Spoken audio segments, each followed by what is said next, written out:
Idan mijinki ya yi bulaguro na sati ɗaya ko sati biyu, kin san lokacin ya buƙace ki sosai, domin wani namijin baya iya sati bai kusanci matar shi ba. Idan yayi zai iya jikata, wani kuma zai iya yin sati. To idan ya ce miki yau zai taho yana kan hanya, sai gare kike kuma mata, ki gyara jikinki, ki yi duk wani abin da kika san zai tada masa hankali. Kafin ya zo shi, ki yi wanka, kin ci kwalliya, kawai jiransa kike yi. Yana miki waya ya ce miki ya iso, sai ki tashi ki je ki kamar ya ce yana ƙofar gida, ki zo ki buɗe mishi ƙofa.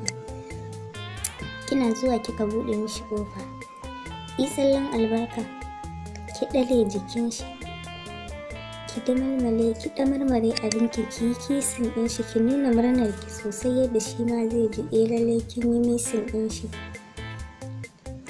Sannan ki kama hannunsa ku tafi ɗaki, ki je ki wanke abinki tun daga toilet ku fara wasan ku.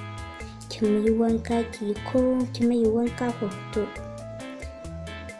Kawai kuna fitowa ku haye gado, ki fara aika masa saƙo. Abu na farko, fara haɗe bakinki da nasa, ki dinga kisin ɗin shi, kina kisin ɗinsa, kina shashafa shi.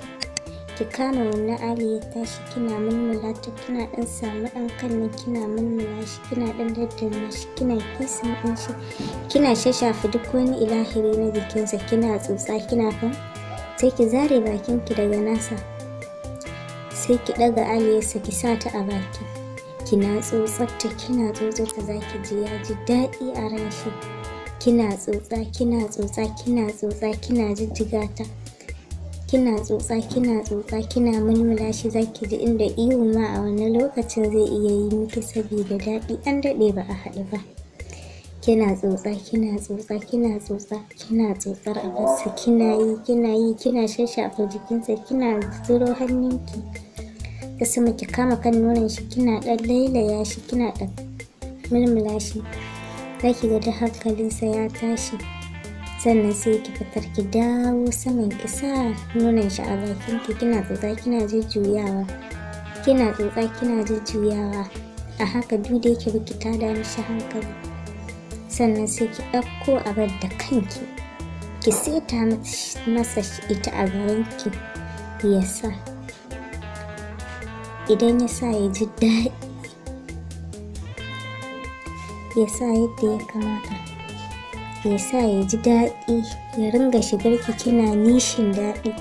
Kin san idan kina nishin nan, ƙara masa ƙaimi kike yi, kina nishi yana sawa, kina wayo daɗi, wani na da daɗi, kina sawa yana sawa, kina jin daɗi a haka har ya kawo, kina ki kawo ku ji daɗi. Sannan sai ku tashi, kin gama haɗa mai abinci, ki ja shi ki je ki bashi abinci ya ci ya ƙoshi.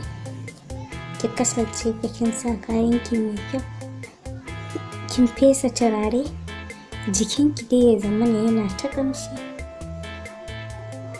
Haka ya kamata kowace mace ta ringa yi, ta ringa kula da mijinta yadda ya kamata. Duka abin da yake so ta ringa yi mishi, kuma ta ringa tsaftace jikinta. Duk inda kika ga mijinki yana so, to ki dinga fa kula da wannan waje, kina tsaftace shi. A nan zan dakata, sai kuma